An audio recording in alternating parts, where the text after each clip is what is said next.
Dalawang araw umattend PDP rally si VP Sara dito sa Zamboanga.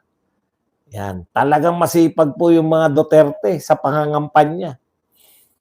Kayo, hindi kayo makatuntong sa Mindanao. Nakakahiya, no? Nangangampanya, pinasisigaw. Nakalimutan ko kung saan eh. Pinasisigaw ng BBM, Duterte sinigaw ng mga tao. Tapos sabi, mayor yata yun o governor. Ang titigas ng ulo. May nag-translate lang po sa akin. Hindi po yun yung nilalagay lang yung Duterte. Talagang totoo. Natigasan ng ulo eh. Sa Zamboanga ba yun? Tawa ako ng tawa eh. Hindi ko kasi alam kung ano yung sinasabi dahil Bisaya yata eh. Natigasan ng ulo. Si Duterte ba pumunta ba sa Ilocos? Di ba hindi pa? Alam niyo po, yung Mindanao, maraming probinsya yun. Kinukumpara mo yung Ilocos sa Mindanao. Ilocos ang probinsya lang. Naintindihan mo ba yung sinasabi mo? Si Duterte raw ba nagpunta na Ilocos? Yung Mindanao po, binubuo po yan ng maraming region, maraming probinsya, no? Kinukumpara mo yung Mindanao sa Ilocos. Mahina talaga utak ng mga hindi makapag-rally sa Cebu ang alyansa, makakatikim sila galit ng mga Cebuano. Parang sa Cebu yun nangyari, sirs. Hindi, nangyari rin yun sa Mindanao.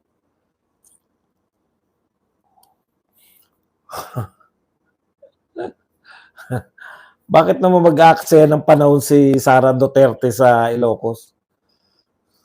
Hindi hamak mas maiinis ang Ilocos. Ha? Mas malinis ang Ilocos kaysa sa Davao. Okay na yan. Kinumpara mo pa yung Davao sa Ilocos.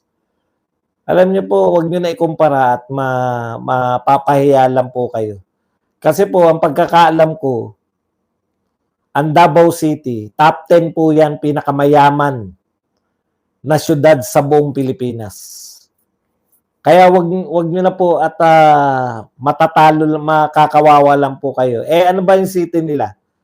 Lawag? Pang-ilan po kaya yung Lawag? Yan sinasabi ko sa inyo, mangangantyaw pa kayo. Ang Davao City po, top 10 pinakamayaman na syudad sa buong Pilipinas. Yun Lawag ba? Kung kumpara nyo pa yun, magkukumpara pa kayo na Ilocos sa Davao. Mapapahiya lang kayo. Before mga Duterte, no? Ang katotohanan po, ang Davao po, punong-puno po yan ng insurgent. Naging insurgent free. O, sa Davao daw, puro pusher at addict at drug lord. Okay. Nakarating ka na ba ng Davao? Ako, nakarating na ako ng Davao eh. Sasabihin ko sa iyo, ako, gutumin ako. No? Alam niyo yung hotel na tinutuluyan ko sa Davao, wala po yan pagka mga alas 12 na. Hanggang alas 9 lang yata yung kantin eh. Kasi siyempre maliliit na hotel lang. Kantin nga, hindi restaurant, di ba? Lalabas na po ako pag nagutom po ako na madaling araw sa Davao City. Hindi po ako napapahamak pa ron. Hindi ko po kayang gawin yan sa ibang parte ng Pilipinas. Pero po sa Baguio. Sa Baguio, lumalabas din ako ng madaling araw. Pero sa iba, tapos sasabihin nyo, pumunta muna kayo sa Davao. Mas rider. Sira ka kagad eh. Sabihin mo, punta ka sa Davao. Alam mo si BP Sara ang pagkakaiba? Pinupuntahan ni BP Sara yung mga kalaban niya. Sa mismong distrito niya. Binabanatan niya sila Chua, sila Bante. Sana ikaw din, Mas Rider, punta ka sa Davao at sabihin mo rin. Kayo dito sa Davao, panay kayong mga pusher. O, yan sinasabi mo ngayon. Sabihin mo yan sa Davao.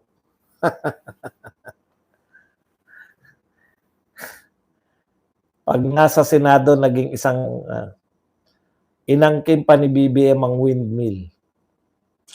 Okay na po yan. Bakit naman hindi niya angkinin? Kanya naman talaga yun. Mas Rider si Solids North pala yun.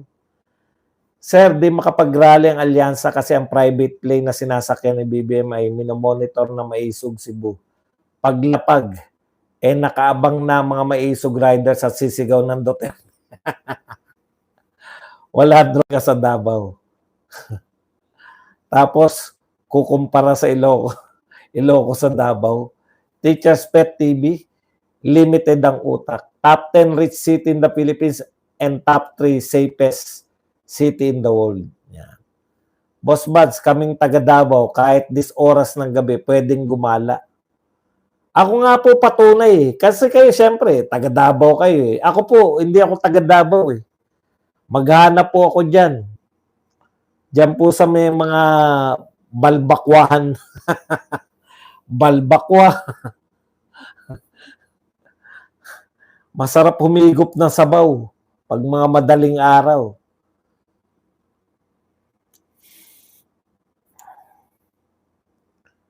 DDS vloggers, pag nasa Senado, naging asong totang iyaking. Talaga? Hindi naman umiyak si Joy, no? Si Joy Cruz. Si Joy Cruz. Nakakain ka na ba ng bulkachong, Boss Bud? Siyempre. Ayan po, yung bulkachong po, yan po ang isa po sa dinadayo ko. Paglapag ko pa lang sa Davao, una ko nang tinitira yan. Ilocano ko pero laki akong Mindanao. Wala sa kalingkingan. Ang Ilocos. So, tignan nyo, Ilocano na to ha. Sa Davao.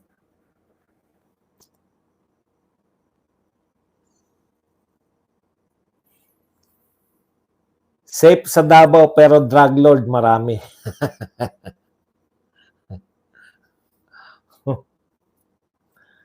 Andali nyo utuin eh. Mahirap ang Ilocos Norte, ang tagal na ng mga Marcos na mumuno doon. Boss Badong, kumakain ka ba ng puso at inasal? Hindi ko po alam yung puso. Inasal kumakain ako, pero yung puso, hindi ko po alam kung ano po yun. Puso ng baboy? Sir Badong, grabe talaga itong si Gwen Wakwak Garcia sa angkan na kung kuno nila ang Cebu. Iba talaga pag nalasing ka sa tuba, amoy manghit. Pikuntalo yung mga kalaban mo sa kabila, Sir Badong. Si Maharlika, kung saan-saan na lang nagsusuot. Hindi ko maintindihan kung saan-saan nagsusuot. Hindi naman umaalis si Maharlika sa Amerika. Humba, Boss Badong, syempre, nakakain na tayo na humba. Pero hindi po ako sa Davao una ko nakakain ng humba sa may sa CDO. Yan. Actually, hindi ko alam kung CDO na yun kasi bumiyahe ko mula Iligan papunta ng CDO. So may palengke doon na doon ako nakakain ng humba. Merong pangalan ng nung stall eh. Yun ang sikat, ang daming kumakain ng humba. Yun, nakakain ako ron. Bulkachong, lagi yan. Pag nagpupunta ako ng Davao, ilang beses akong kakain dyan. Siyempre, lechon. Kaya po, ito ha, ano ko lang po sa inyo, kasi naanoan sila, bakit daw kung simple lang daw po ang buhay ng mga Duterte, bakit daw may lechon? Simple lang po yung lechon dun eh. Almusal tanghalian ko lang yung lechon, hindi naman po mahal yung lechon doon. 100 nga lechon, pwede kang makabili na 100 lechon. Hindi po siya yung akala nyo ba na pag sinabi lechon, sa Cebu rin, ganun din. Ang lechon po sa Cebu, tsaka sa Davao, May area puro na makakabili ka talaga ng mga yung isang buong street na yun, panay lechon. Chavez ba yun? Chavez? Chavez ba yung bilihan ng lechon? Eh sa Cebu po siya, buong Cebu parang lechon manok lang yung lechon dun. Bawat bawat kanto yata sa Cebu may lechonan. May nagtitinda ng lechon. Mas mahal pa nga yung isda.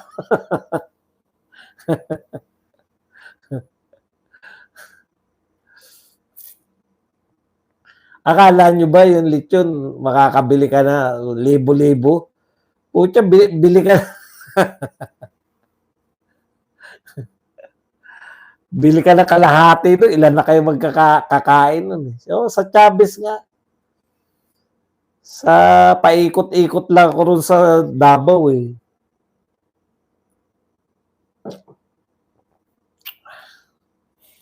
Solve ka na. Meron pa doon banda. Hindi, bukod sa Chavez, meron pa ako nabibilan na kalimutan ko yung lugar na yun eh. Laging ubos, lagi. Ubos lagi lechon. Mura po kumpara sa Kamaynilaan. Mura po. Diba?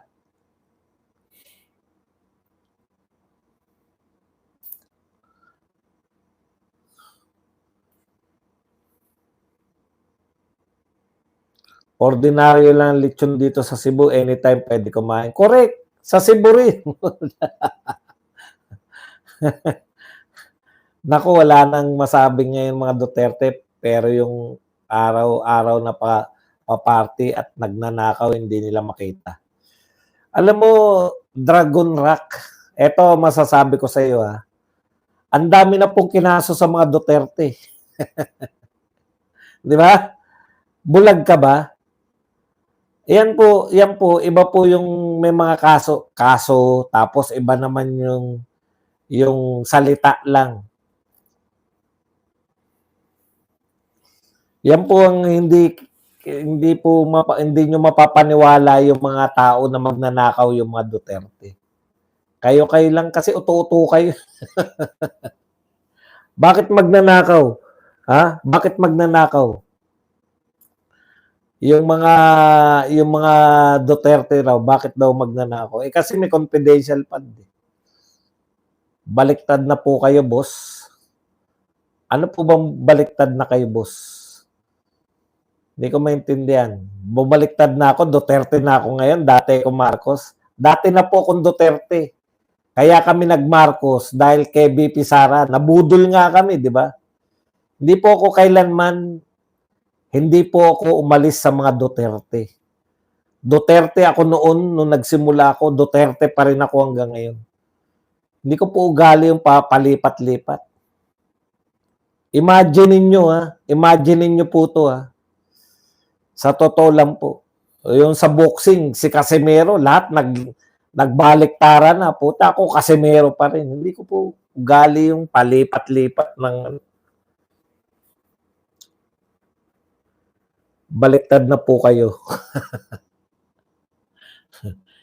Kahit kailan, hindi ko po sinabi, hindi ko po kiliname na ako ay loyalista. Ako po ay Duterte supporter noon pa. Paliguan mo ang baboy ng coconut water para maging crispy ang balat ng lechon pag naluto. Casimero all daw. Eh nga si Casimero, daming nag-i-issue sa kanya, daming dating kaibigan na bumabaliktad. Ako, wala. Hindi uso sa akin. Ang lechon sa amin, ordinary lang yan. Sa amin sa Cebu, Davao, Leyte, fresh fruits. Boss Bad, sabi ni Dragon, hindi nila nakikita yung party at pagnanakaw ng Marcos. Panay Duterte nakikita nila. Eh, uto-uto nga kasi yung mga... Uto-uto po kasi yung naniniwala na yung Duterte yung mga magnanakaw. Tanga lang naman ng naniniwala na hindi korap ang mga Duterte. Kasamaan versus kadiliman. Pow, pow, pow! Pow, salud naman. Hanggang dito ba naman kinokontra mo pa ako? Di nyo po naintindihan yung sinabi ni Dragon. Okay, talagang gano'n. 'Pag, tao lang ako, eh. Pero puwede po akong i-correct at tumatanggap po ako ng pagkakamali. 'Yan po ang kaibahan ko sa lahat, eh. Hindi po ako mapilit na tao. 'Pag, gano'n pala ibig sabihin, oh, 'yun po. Ang mga naniniwala lang daw na magnanakaw yung Duterte, yung hindi po nakakakita ng parte-parte ng mga Marcos.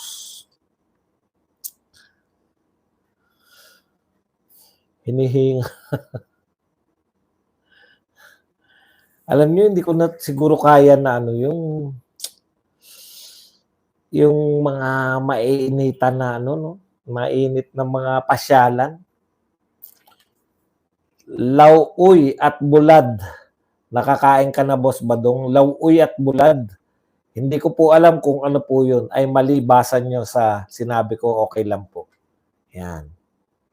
Test rin nun, umaga, tanghali at gabi, Duterte lang umiikot ang ulo ni Auntie Claire.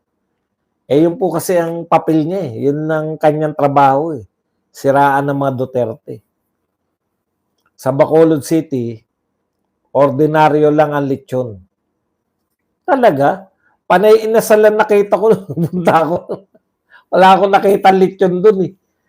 Panay inasal, kahit saan may inasal, pero yung lechon wala gaano. Pinagsasabi mo buong mundo, tulog ka ba? Pinagsasabi mo buong mundo, tulog ka ba? Panay kayo drama, panay kayo dakdak. Ipagmalaki nyo naman, alam nyo ang problema nyo mga BBM supporter, kaming mga Duterte supporter, marunong kaming bumira sa mga kalaban ng mga hinahangaan naming politiko. Pero marunong din naming ipagmalaki. Marunong din po kaming ipagmalaki yung mga nagawa ng mga Duterte. Sige nga, ipagmalaki nyo naman ang nagawa ni Marcos. Panay kayo tira sa Duterte. Pinatutunayan nyo lang na tama si BP Sara na wala talagang nagawa si BBM na proyekto, kundi paninira lang. Yan o. Yan ang patunay. Kanina pa ako nagsasabi rito, magbigay naman kayo ng ipagmamalaki nyo kay BBM. Paninira, madali pong manira eh. Alam niyo po ba yun? Madali lang manira eh. Pucha, kahit gwapo nga, madali mo siraan, di ba? Tulad nila Piolo Pascual. Gwapong-gwapo na. Nasisiraan pa si Alden Richards. Gwapo na yung mga yan, nasisiraan pa na bading. Madali pong manira eh. Ang mahirap po yung ipagmalaki ninyo yung nagawa ng idol nyo. Bakit ano ba nagawa ni Sara Lustay? Okay, tamo, hindi mo pala alam. Ipagmalaki mo yung nagawa ng BBM mo. Sara Lustay ka ng Sara Lustay, Vice President pa lang yan. Pag naging presidente yan, marami kami may pagmamalaki. Si Tatay Digong, ayaw mong isa-isay namin. Alam niyo po, ang trabaho po ng Vice President, no? Kung hindi, kayo naman, parang hindi nyo alam. Ang trabaho po ng Vice President, simple lang. Hahalili. Papalit siya. Kami po, magaling po kaming tumira. Nung panahon po ni Tatay Digong, tinitira namin yung mga Makabayan Black, yung mga Dilawan, at mga lumalaban kay Tatay Digong. Pero, marami rin kaming pinagmamalaki. Ngayon, ano po, ipagmalaki nyo naman. Alam nyo lang, tumira ng tumira eh. Kaya tama si BP Sara. Ang alam lang ni BBM, tumira. Manira. Wala namang may pagmamalaki. Kanina ko po kayo hinahamon. Isa lang, magbigay lang kayo ng isang pagmamalaki nyo. Ay, wala kami yan. Walang ganunin.